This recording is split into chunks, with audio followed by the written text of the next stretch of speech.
이명실 권사님 기도하신 것처럼 오늘부터 대강절이 시작이 됩니다.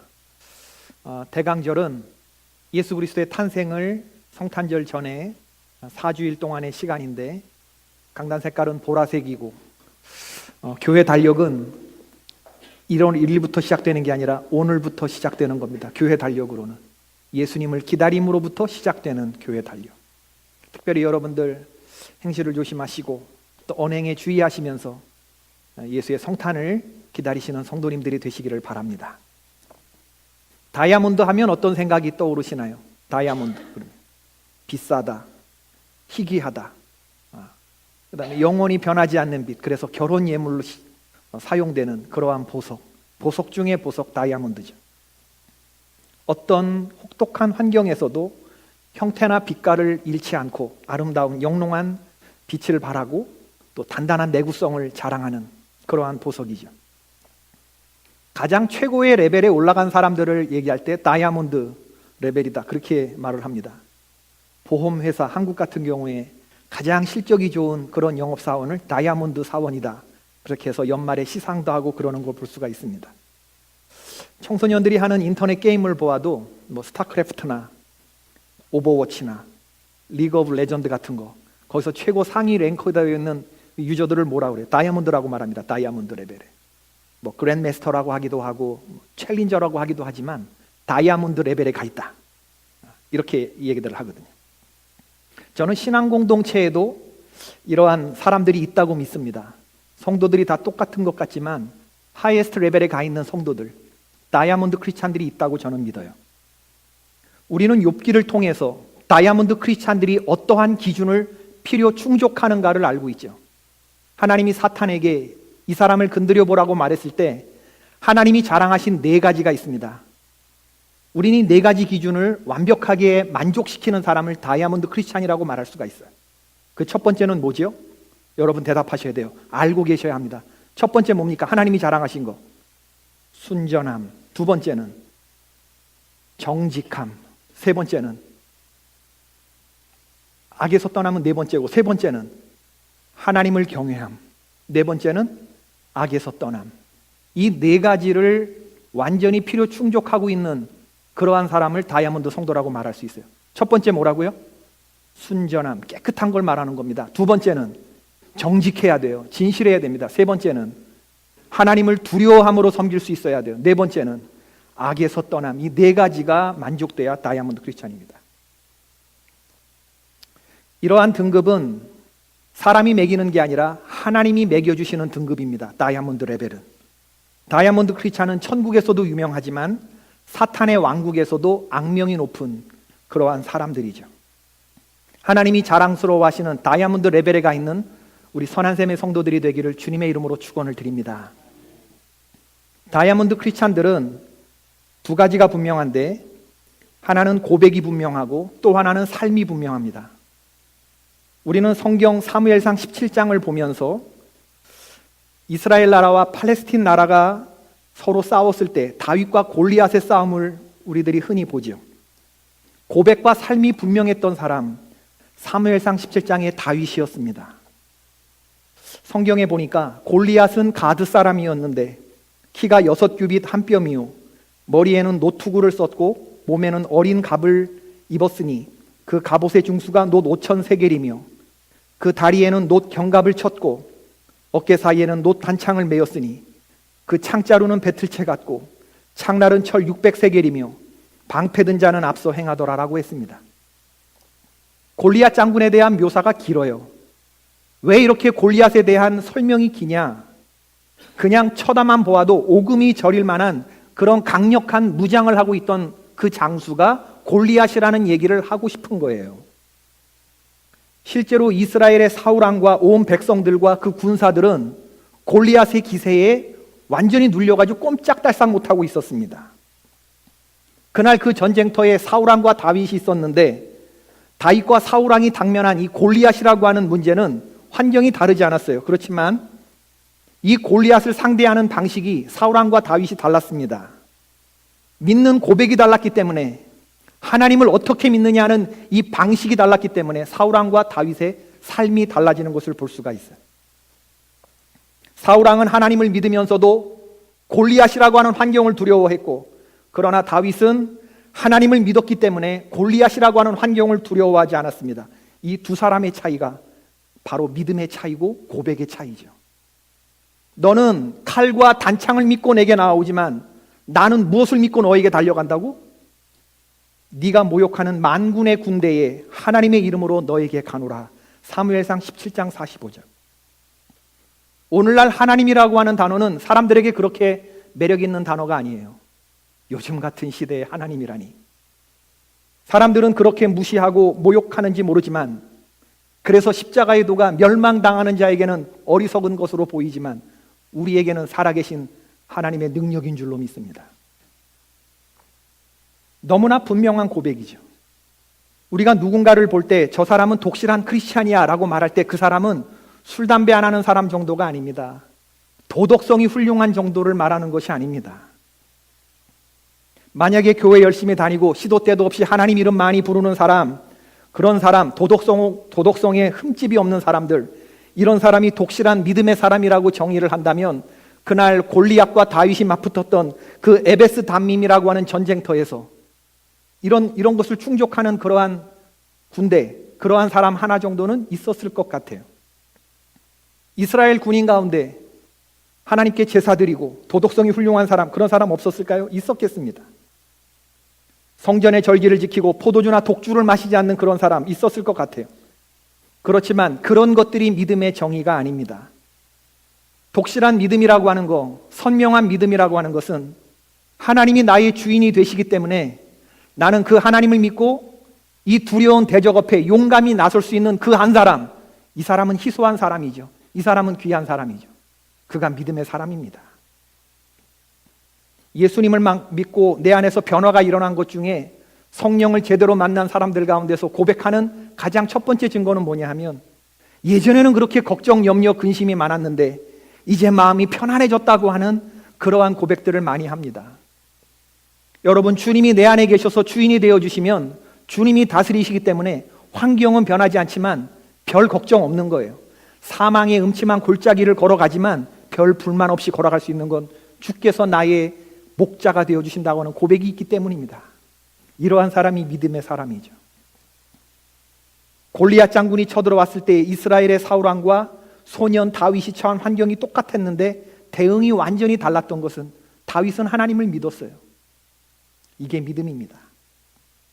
혈혈단신으로 골리앗 앞에 섰던 그 유일한 다이아몬드 크리스찬, 그날 모든 사람들이 골리앗이라고 하는 환경을 두려워할 때 그 환경을 두려워하지 않았던 가장 희소한 한 사람, 그 사람이 믿음의 사람이고 이 사람이 하나님 나라의 왕국의 주인입니다. 여러분, 교회는 이러한 사람들을 가지고 있어야 돼요. 이러한 예는 가나안 땅을 정탐하고 돌아온 여호수아와 갈렙의 보고에서도 동일하게 드러나죠. 믿음 없는 10명의 정탐꾼은 상황을 정확하게 분석했어요. 미래를 예측했죠. 결과를 분석했습니다. 그러나 그들의 보고는 믿음의 보고가 아니었죠. 하나님은 그들과 함께 하지 않았습니다. 그 땅은 거민을 삼키는 땅이라고 보고를 했지만, 그러나 여호수아와 갈렙은 그렇게 보고하지 않았습니다. 그 땅은 하나님이 우리에게 주신 약속의 땅이고, 그 땅은 거민을 삼키는 땅이 아니고, 하나님이 만일 우리와 함께 하시면 우리는 그 땅을 믿음으로 취할 수 있다고 믿음의 고백을 하며 나아갔던 사람이죠. 그래서 여호수아와 갈렙이 다이아몬드 크리스찬이 되는 것입니다. 지난 8월 달에 출간된 중국 주석 시진핑을 말하다라는 책을 보았어요. 그 책에 보니까 중국 공산당에 가입하기 위해서는 공산당 입당 선언을 해야 된다는데, 그 가입 선언인 게 이런 내용이에요. 보니까 무시무시하더만. 중국은 공산당이 제일 하이에스트에 있고요, 그 다음에 당과 군이 있는 이러한 체제를 갖추고 있는 나라입니다. 군과 나라 위에 당이 있어요. 근데 이 공산당에 가입하기 위해서는 이런 고백을 해야 돼요. 중국 청년들의 꿈은 공산당에 입당하는 거라요. 이 선서를 하지 않으면 공산당이 되지 못한답니다. 누구나 다 외워서 고백을 해야 한다는데 그 내용을 보니까 서늘한 그런 느낌이 들더라고요. 저는 중국 공산당에 가입할 것을 지원합니다. 본인은 당의 강령을 옹호하고 당의 장정을 준수하고 당원의 의무를 이행하며 당의 결정을 집행하고 당의 기율을 엄수하며 당의 비밀을 보호하고 지킬 것입니다. 본인은 당에 충성하며 적극적으로 공작하며 공산주의를 위하여 죽을 때까지 분투할 것입니다. 어느 때고 당과 인민을 위하여 모든 것을 희생할 준비가 되어 있습니다. 그리고 마지막 고백이 뭐냐 하면 나는 영원토록 당을 배반하지 않을 것입니다. 여러분 어때요? 기율엄수, 비밀보수, 희생일체, 영불반당 이런 단어들이 우리의 일상적인 감각으로는 굉장히 무시무시하고 센 고백이죠. 한번 당에 들어가서 그 다음에 당에서 나오는 것은 죽음으로 그 값을 물어야 된다는 것입니다. 한 해에 중국 공산당에 가입 신청을 하는 청년들이 2,100만 명, 그 중에 당원으로 비준받는 사람은 300만 명 정도 된다고 그래요. 경쟁률이 7대1이죠. 지금 중국에서 절대 권력을 가지고 있는 시진핑 주석조차 공산당 입당에 10번 탈락했다는 믿으시겠습니까? 지금 중국 공산당원의 수는 전체 인구 14억 가운데 2014년 말 통계 8,800만 명 정도. 15명 중에 1명이 공산당원인데 중국은 공산당원이 끌고 가는 나라라고 그래요. 15인당 하나라고 보니까 이게 무슨 권사 자격이야? 입교인 15인당 하나.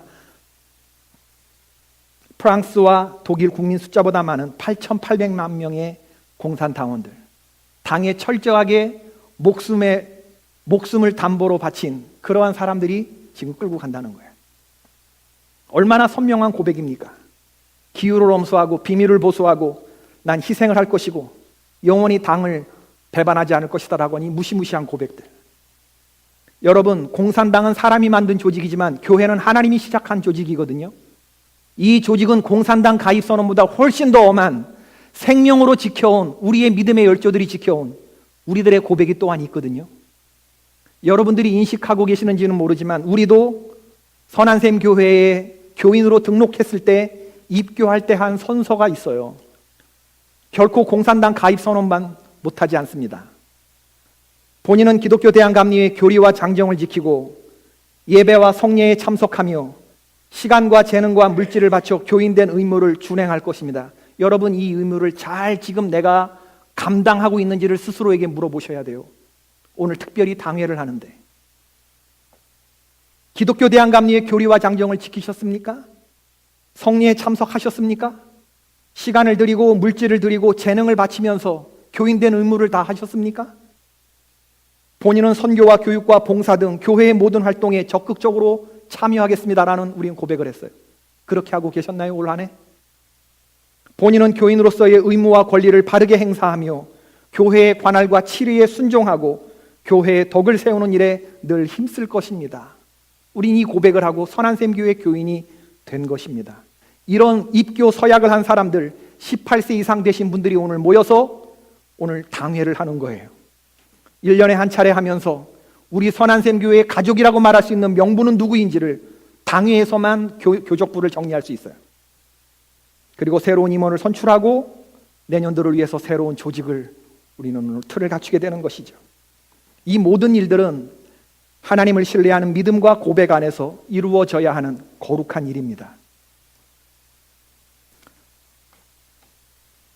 7년 전 이곳에 교회를 세우면서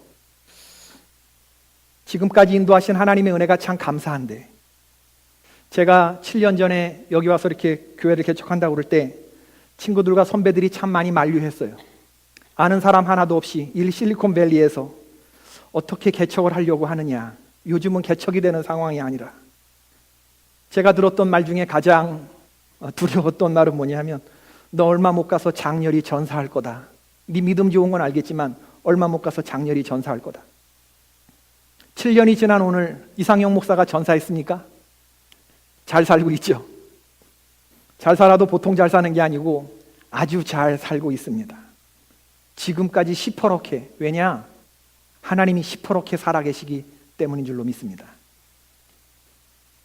오늘이 제가 회무를 진행하는 마지막 당회가 될 것인데, 우리 그동안 많은 일들이 있어 왔지만 순간순간 하나님이 개입하셔서 우리의 고백을 유지하게 하시고 다이아몬드 크리스찬 되게 하신 그 은혜가 얼마나 감사한지 몰라요. 여러분, 우리는 오늘 조금 더 우리의 신앙 고백을 분명히 할 필요가 있습니다. 우리의 조상들이 목숨을 걸었던 그 선명한 고백, 주는 그리스도시요 살아계신 하나님의 아들이라고 그렇게 고백한 것에 그들은 목숨을 걸었거든요. 오늘 사도 바울의 고백처럼 내가 그리스도와 함께 십자가에 못 박혔다고 교회에 들어온 이단을 향해서 누가 너희를 꾀더냐고, 너희 대답하라고, 성령을 받은 것이 율법으로냐 아니면 듣고 믿음으로냐, 어찌하여 너희가 성령으로 시작했다가 율법으로 마치려고 하느냐고, 누가 너희를 꾀더냐, 이런 아주 빳빳하고 선명한 그런 고백들이 오늘 우리에게 있어야 하지 않겠습니까? 내가 이제 사는 것은 나를 사랑하사 나를 위하여 십자가 달리신 하나님의 아들 예수 그리스도를 믿는 믿음 안에서 사는 거라고, 그분이 없으면 나도 없는 거라고, 누가 너희를 꾀더냐고, 만약에 너희들이 이렇게 육체로 끝나는 것이라면 난 다시 시작하겠노라고 사도 바울의 칼이 춤추는 오늘 본문을 우리들이 읽었습니다.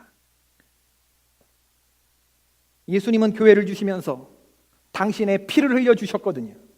이제 우리가 이 피의 헌신을 보일 차례가 아닙니까? 매 순간 우리 주인의 지엄한 명령을 듣습니다. 우리 주인이 우리에게 맡기신 사명은 우리의 생명을 부어도 아깝지 않을, 우리의 생명을 바쳐도 모자랄 그럴 귀한 중대한 계명과 사명이죠. 새 계명을 너희에게 주노니 너희는 서로 사랑하라. 목숨을 걸지 않는 사랑은 가벼운 사랑입니다. 내가 사랑할 사람만 사랑하는 건 그건 쉘로우한 사랑이죠. 우리는 서로 사랑하라고 하는 주님의 명령에 우리는 우리의 목숨을 걸어야 돼요. 그만한 가치가 있습니다. 내가 너희를 사랑한 것 같이 사랑하는 건 그를 위하여 내 목숨을 내어주는 사랑, 이 사랑이 쉽습니까? 주님이 우리에게 주신 위대한 계명, 위대한 사명, 너희는 땅끝까지 이르러 내 증인이 되라. 주님은 우리에게 선교의 위대한 사명을 주셨어요. 선교는 프로그램이 아닙니다, 여러분. 선교하기 위해서 우리는 모인 조직이고 이 선교가 이루어지지 못한다 그러면 우린 여기 모일 이유가 없어요. 우리끼리 모이고 우리끼리 좋은 그런 조직을 만들 것 같으면 세상에 그런 조직은 많이 있거든요. 예수 그리스도의 십자가 복음을 전하고 그리고 그 안에서 선교를 감당하고 내가 가든지 아니면 보내든지 하는 일들이 이 가운데서 일어나야 되는 것이거든요. 이건 목숨을 걸어야 하는 일입니다, 여러분. 믿으십니까?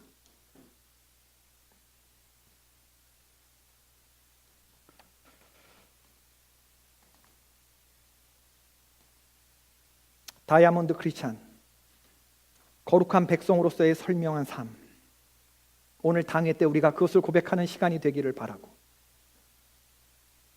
저는 우리 교회가 최고의 교회라고 믿어요. 그런 면에서 다른 교회 이야기를 들어보아도 그렇고 이 지역의 다른 목사님들하고 얘기를 나눠보아도 그렇습니다. 산호세의 선한샘 교회만한 교회가 없어요. 여러분은 여러분이 얼마나 귀한 사명을 감당하고 오셨는지를 잘 모르실 거예요. 그러나 여러분은 존귀합니다. 하나님께서 우리 교회를 기대하고 계신다고 믿습니다. 다시 전열을 정비하고 더 큰 하나님의 부르심에 나서야 할 때가 되었다고 믿어요. 능력의 힘이 큰 것이 하나님께 있고 우리에게 있지 않다고 고백하는 성도들, 다윗과 같이 골리앗, 그 세상을 향해서 믿음으로 달려가는 성도가 세워질 수 있다고 한다면 하나님의 촛대가 영원히 선한샘 교회를 떠나지 않으리라고 믿습니다. 주님의 크신 은혜가 선명한 고백과 선명한 삶으로 주께 영광 돌리는 다이아몬드 크리스찬으로 가득한 선한샘 교회 모든 성도들 위해 충만히 임하시기를 주님의 이름으로 축원을 드립니다.